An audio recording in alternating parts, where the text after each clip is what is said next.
آپ لوگوں سے میں لا آف نیچر کی بنیاد پر میں بات کر رہا ہوں. ایک لا آف نیچر اور بتاتا ہوں جو محمد صلی اللہ علیہ وسلم نے دنیا انسانیت کو بتلایا کہ فَأَمَّا الزَّبَدُ فَيَذْهَبُ جُفَاءً وَأَمَّا مَا يَنْفَعُ النَّاسَ فَيَمْكُثُ فِي الْأَرْضِ. جو انسانوں کے لیے کچرا، یوز لیس اور بے فائدہ ہوتا ہے اسے اللہ بہا دیتا ہے، اور جو انسانوں کے لیے نفع بخش اور بینیفیشل ہوتا ہے اسے اللہ زمین میں ٹھہراتا ہے، سروائیول دیتا ہے، اسٹیبلشمنٹ دیتا ہے.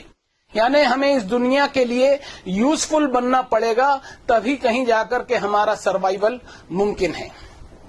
تو بچوں، ہم دنیا کے لیے یوزفل اور فائدہ مند اس وقت ہی بن سکتے ہیں جب ہم دنیا کو دینے والے بنیں. ہم ٹیلنٹ اور دقیانوسیت کے فرق کو سمجھیں. کسی گاڑی کا ڈرائیور اگر سکلڈ نہ ہو تو ہم اس گاڑی میں بیٹھنا بالکل نہیں پسند کریں گے. ہم اپنے ٹریننگ میں سیریسنس لائیں. ہم تیار ہوں گے پریکٹس سے. Practice makes a man perfect. تعلیم حاصل کرنا یعنی صرف سرٹیفکیٹ حاصل کرنا، بس اتنا ہی ہمارا ٹارگٹ ہوتا ہے.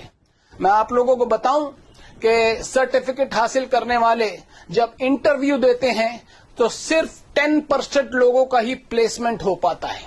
اس کی وجہ کیا ہے؟ اس کی وجہ ہے لیک آف سیریسنس. اس کی وجہ ہے lack of practice, hard work کی کمی، محنت کی کمی. اور ایک بڑی وجہ کیا ہے؟ وہ ہے انٹرٹینمنٹ کا نشہ. We are not only attracted towards entertainment but intoxicated by entertainment, جس کی وجہ سے سیریسنس بالکل ختم ہوتے چلی جا رہی ہے. ہم پرسنالٹی ڈیولپمنٹ کے بارے میں بہت کیئرفل ہوتے ہیں، جس کے لیے ہم پرسنالٹی ڈیولپمنٹ کے کورسز بھی کرتے ہیں. آپ لوگوں کو یاد ہوگا کہ ایک فلم آئی تھی 3 ایڈیٹس، بہت مشہور فلم تھی، اور اس کا ایک ڈائلاگ جو ہے وہ بڑا مشہور ہوا. وہ ڈائلاگ یہ تھا کہ بیٹا قابل بنو قابل، کامیابی اور سکسیس تمہارے پیچھے خود دوڑے چلی آئے گی. یہ ڈائلاگ بہت مشہور ہوا اور ینگسٹرز کے لیے بڑا موٹیویشنل ڈائلاگ ثابت ہوا. لیکن محمد صلی اللہ علیہ وسلم کی سیرت میں اس ڈائلاگ سے آگے کی بات ملتی ہے کہ انسانوں کیریکٹر کو، اخلاق کو، نیتکتا کو، مورالٹی کو ڈیولپ کرو، پرسنالٹی خود بخود ڈیولپ ہوتے چلی جائے گی. اور ایک سروے میں آپ کو یہ بتا دوں کہ ایک سروے یہ بتاتا ہے کہ بھارت میں 4G ڈیٹا کا 90% یوزیج فلمیں دیکھنے، گانے سننے اور انٹرٹینمنٹ میں یوز ہوتا ہے، اور صرف 10% نالج حاصل کرنے کے لیے یوز ہوتا ہے. کیا چل رہا ہے بھائی؟ کچھ نہیں یار، ٹائم پاس کر رہے ہیں. یعنی ٹائم اتنا ہے ہمارے پاس کہ پاس ہی نہیں ہو رہا ہے. ہم ایئرپورٹ پہ دیکھ لیں، ریلوے اسٹیشن پر دیکھ لیں، دوسری جگہوں پر دیکھ لیں، فری وائی فائی کی سہولتیں ہوتی ہیں، لیکن اس فری سہولت کو use less entertainment and time pass کے لیے استعمال کیا جاتا ہے، نالج حاصل کرنے کے لیے نہیں. کوئی پروڈکٹیو اینڈ کریٹو نالج حاصل کرنے کے لیے نہیں کیا جاتا. محمد صلی اللہ علیہ وسلم نے قرآن مجید کے تحت دنیا انسانیت کو ناکام اور فیلئر انسان کی کوالٹی بتائی کہ وَكُنَّا نَخُوضُ مَعَ الْخَائِضِينَ. فضول کی بیٹھکوں میں حصہ لیا کرتے تھے، ان پروڈکٹیو اینڈ یوز لیس محفلوں میں حصہ لیا کرتے تھے. بس ٹائم پاس کیا جا رہا ہے، انٹرٹینمنٹ ہو رہا ہے، کوئی پروڈکٹیو نالج نہیں حاصل کی جاتی. انٹرٹینمنٹ بالکل نہ ہو ایسا میں نہیں کہہ رہا ہوں. انٹرٹینمنٹ ہو، لیکن اس کی ایک لمٹ ہونی چاہیے، ایک سیما ہونی چاہیے.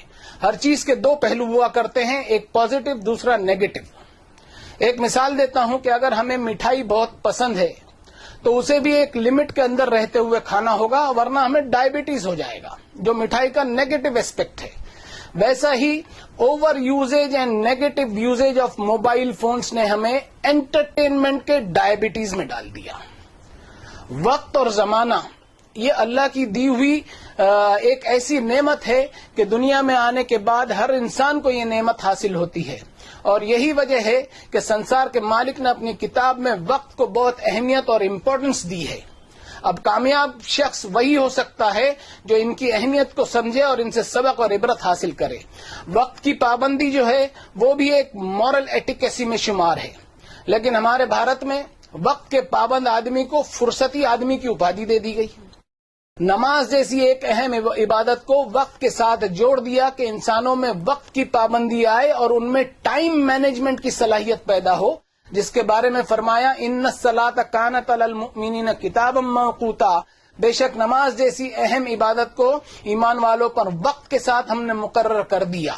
ہم وقت اور عمر یعنی زندگی کی اہمیت کو اگر سمجھیں اور اس کی قدر کر کے اچھے کام اور پروڈکٹیو ورکس کریں اور اس میں گزاریں تو ہم کو ترقی ملے گی انشاءاللہ. میرے پیارے اسٹوڈنٹس، اسے کوئی کرٹیسزم یا کوئی آلوچنا نہیں سمجھنا. آلوچناؤں کو ہمیشہ پازیٹو لینا چاہیے، اس لیے کہ یہ بھی انسان کی میچورٹی کا ایک حصہ ہے کہ اس میں ایسا ایٹیٹیوڈ ہو کہ وہ کبھی اس بات کو کہنے میں سنکوچ نہ کرے کہ آئی واز رانگ. اپنی غلطی کو قبول کرنے میں کبھی چھوٹا پن محسوس نہ کریں. ہم دنیا کو بدلنے کے خواب بہت دیکھتے ہیں. میں سمجھتا ہوں کہ ہم اپنے آپ میں ایک چینج اور ایک بدلاؤ لائیں کہ ہم دنیا کو دینے والے بنے اور دنیا کے لیے نمونہ بنے تو دنیا میں خود بخود تبدیلی اور چینج آتے جائے گا. اور اس کے لیے ہمارے اندر ایک ایسا جنون پیدا ہونا چاہیے کہ میرے جنون کا نتیجہ ضرور نکلے گا، میرے جنون کا نتیجہ ضرور نکلے گا، اس اندھیرے سمندر سے بھی نور نکلے گا.